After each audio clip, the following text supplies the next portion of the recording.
Selamat pagi Dewan Juri yang terhormat dan tim kontra yang saya hormati.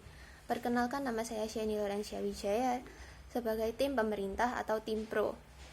Hari ini, tim kami sebagai tim pemerintah akan menyatakan setuju dengan mosi kita pada hari ini bahwa Dewan ini mewajibkan seluruh masyarakat Indonesia untuk fasih berbahasa Inggris dengan tujuan memperkenalkan kebudayaan ke dunia. Pertama, mari kita bahas soal kenapa bahasa Inggris terlebih dahulu. Bahasa Inggris telah sejak lama menduduki tempat sebagai bahasa internasional. Lantas apa sebenarnya makna dari bahasa internasional ini sehingga kami mewajibkan dan memilih seluruh rakyat Indonesia untuk fasih berbahasa Inggris? Di era globalisasi sekarang ini, bahasa telah berperan vital untuk mengembangkan hubungan antar forum internasional demi mempererat hubungan antar bangsa. Tentu, tanpa mengurangi esensi dari bahasa Indonesia sebagai bahasa ibu kita, hal komunikasi untuk dikenal dunia luar benar harus wajib mengikuti bahasa yang lebih luas jangkauannya, atau bisa dibilang terluas jangkauannya.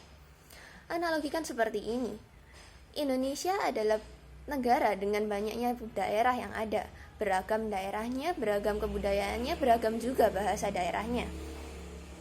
Tentu, karena banyaknya bahasa daerah yang ada, tidak mungkin satu orang dapat paham semua bahasa daerah yang ada di negara Indonesia. Maka dari itu, kita harus punya bahasa pemersatu yang bisa mengkomunikasikan antar daerah ini dengan daerah yang lain. Dan pada negara Indonesia ini, bahasa pemersatu kita adalah bahasa Indonesia itu sendiri. Sama halnya seperti bahasa Inggris, namun bisa dibilang jangkauan bahasa Inggris lebih luas karena ia merupakan penghubung antar bangsa atau negara, sudah bukan daerah lagi jangkauannya. Maka dari itu, demi memperkenalkan budaya Indonesia pada tingkat dunia, hal komunikasi ini harus dicapai terlebih dahulu. Bagaimana bisa relevansi antara kebudayaan Indonesia yang harus dibawa keluar dengan bahasa Inggris sebagai peran komunikasinya adalah kita harus mengkomunikasikan atau kita harus mengenalkan kebudayaan ini dengan negara lain. Bagaimana cara mengenalkannya? Ya dengan berbahasa dengan bahasa yang mereka mengerti juga, dengan bahasa yang forum internasional, forum dunia yang luas ini kita juga harus bisa berkomunikasi bagaimana mereka bisa mengerti kita, sehingga budaya kita juga akan lebih dikenal. Sudah tidak nasional lagi tingkatnya, tapi bisa menjadi internasional tingkatnya. Lanjut ke penekanan kenapa wajib dan harus rata pada seluruh rakyat Indonesia. Dewan Juri yang terhormat, tidaklah adil bila kita memfokuskan atau memilah dengan tanda kutip mendiskriminasikan suatu kalangan jika kita mewajibkannya hanya pada sebagian porsi masyarakat saja.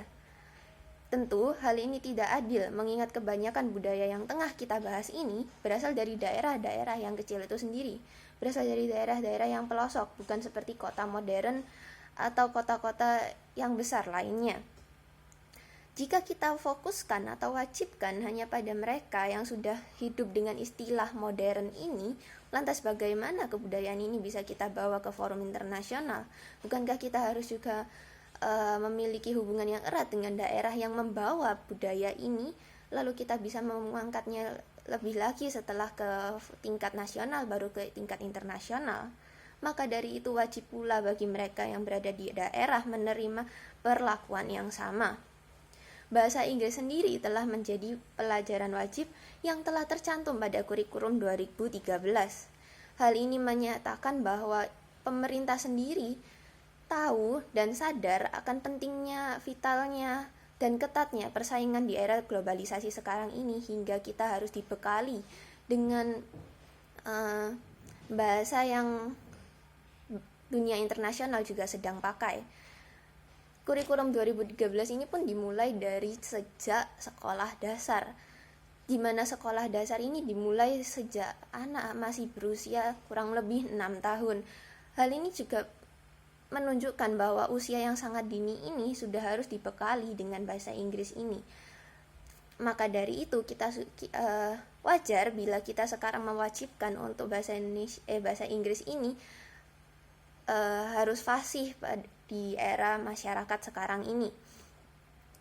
Karena pelajaran bahasa Inggris sendiri sudah wajib dan sudah ada diterapkan di sekolah-sekolah, maka kita tinggal menerapkannya, menunjukkannya, mendorong pelajaran bahasa Inggris ini untuk lebih diterapkan di dunia sehari-hari agar fasih atau kecakapan yang kita inginkan ini tercapai, sehingga kita juga bisa lebih dikenal dengan dunia forum internasional dan kebudayaan Indonesia juga bisa diangkat lebih lagi.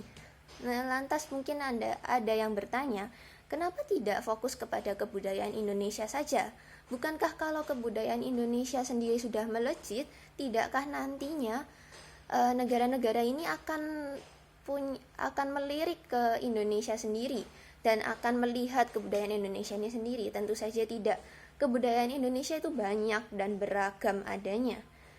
Namun kebudayaan Indonesia ini kurang pelestariannya. Bagaimana cara kita melestarikannya dan menurut saya cara yang paling efektif dalam melestarikannya adalah dengan membawanya ke forum internasional. Dengan membawanya ke tingkat forum internasional, maka forum nasional pun pasti juga akan terjangkau. Meski sekarang sudah banyak adanya di forum nasional, tentu masih banyak yang tidak familiar dan tidak terlalu paham dengan kebudayaan daerahnya sendiri. Maka dari itu, kita harus memfokuskan bagaimana kita bisa meningkatkan kebudayaan ini ke level yang lebih tinggi, sehingga orang-orang pun lebih tertarik dalam melihatnya. Sekian pendapat dari saya, sekian argumen saya. Terima kasih telah mendengarkan.